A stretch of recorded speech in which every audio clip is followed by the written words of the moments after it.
Sri Gurubhyo Namaha. Today is a very auspicious Mahavaisakhi, full moon in Vaisakha Masa.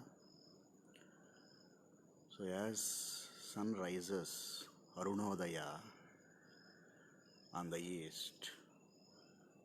so only towards the northern side,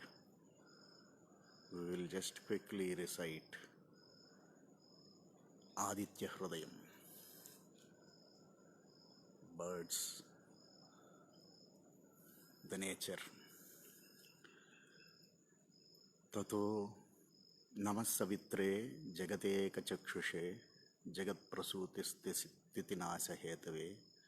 त्रिमयाय त्रिगुणात्मधारिणे विरञ्च नारायणशङ्करात्मने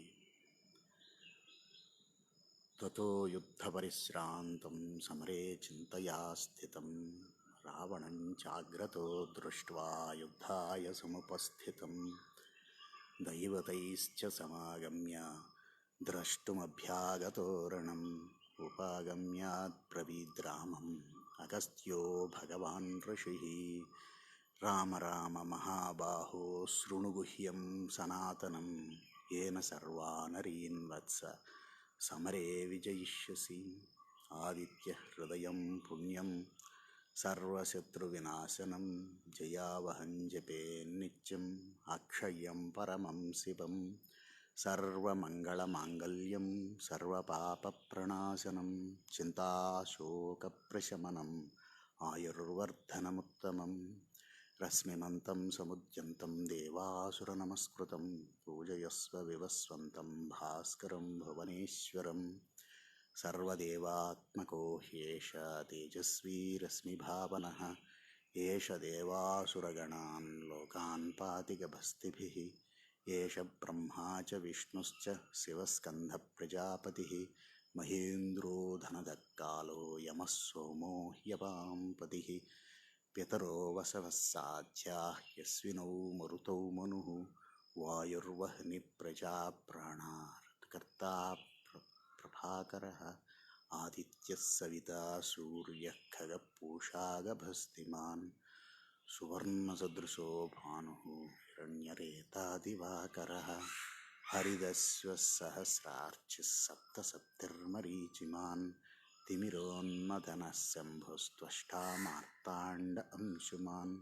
हिरण्यगर्भस्त्रिशिरस्तपनो भास्करो रविः अग्निगर्भोदितेः पुत्रः शङ्खस्य शिरनाशनः व्योमनाथस्तमो भेदी ऋग्यजुस्सामपारगः घनवृष्टिरपां मित्रो विंशवीधीप्लवङ्गमः आतपी मण्डली मृत्युः पिङ्गळः सर्वतापनः कविर्विश्वो महातेजा रक्तः सर्वभवोद्भवः नक्षत्रग्रहताराणामधिपो विश्वभावनः तेजसामपि तेजस्वी द्वादशात्मन्नमोऽस्तु ते नमः पूर्वाय गिरये पश्चिमायाद्रये नमः ज्योतिर्गणानां पतये दिनाधिपतये नमः जयाय जयभद्राय हर्यश्वाय नमो नमः नमो नमः सहस्रांशो आदित्याय नमो नमः नम उग्राय वीराय सारंगाय नमो नमः नमः पद्मप्रबोधाय मार्ताण्डाय नमो नमः ब्रह्मेशानाच्युतेशाय सूर्याय आदित्यवर्चसे भास्वते सर्वभक्षाय रौद्राय वपुषे नमः तमोघ्नाय हिमघ्नाय शत्रुघ्नायामितात्मने कृतघ्नघ्नाय देवाय ज्योतिषां पतये नमः तप्तचामीकराभाय वह्नये विश्वकर्मणे नमस्तमोभिनिघ्नाय रुचये लोकसाक्षिणे नाशयत्येष वैभूतं तथैव सृजति प्रभुः पायत्येष तपत्येष वर्षत्येष गवस्तिभिः एष सुप्तेषु जागर्ति भूतेषु परिनिष्ठितः एष एवाग्निहोत्रं च फलं चैवाग्निहोत्रिणां वेदाश्च क्रतवश्चैव क्रतूनां फलमेव च यानि कृत्यानि लोकेषु सर्व एष रविप्रभुः येन मापत्सु कृच्छ्रेषु कान्तारेषु भयेषु च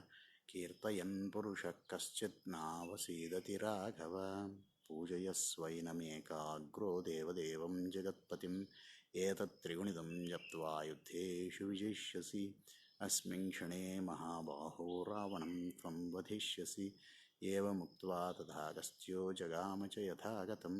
एतत् श्रुत्वा महातेजा नष्टशोको भवत्तदा धारयामास सुप्रीतो राघवप्रियतात्मवान् आदित्यं प्रेक्ष्य जप्त्वा तु परं हर्षमवाप्तवान् त्रिराचम्यशुचिर्भूत्वा ध्यनुरादाय वीर्यवान् रावणं प्रेक्ष्य हृष्टात्मा युद्धाय समुपागमत् सर्वयत्नेन महता वधे तस्य धृतोऽभवत् अधरविवरदन्निरीक्ष्य रामं मुदितमनाः परमं प्रहृष्यमाणः निशिचरपतिसङ्क्षयं विदित्वा सुरगणमध्यगतो वचस्त्वरेति इत्यार्षे श्रीमद् रामायणे युद्धकाण्डे आदित्यहृदयस्तोत्रं नाम पञ्चाधिकशततमः सर्गः। ध्येयः सदा सवितृमण्डलमध्यवर्ती नारायणः सरसिजासनसन्निविष्ट केयूरवान् मकरकुण्डलवान् किरीटी हरिहिरण्मयवपुर्धृतशङ्खचक्रा मित्र रवि सूर्य भानु खग पूष हिरण्यगर्भ मरीच्यादित्य सवित्र अर्क भास्करेभ्यो नमः। सर्वं श्री उमामहेश्वर चरणारविन्दार्पणमस्तु। स्वस्ति।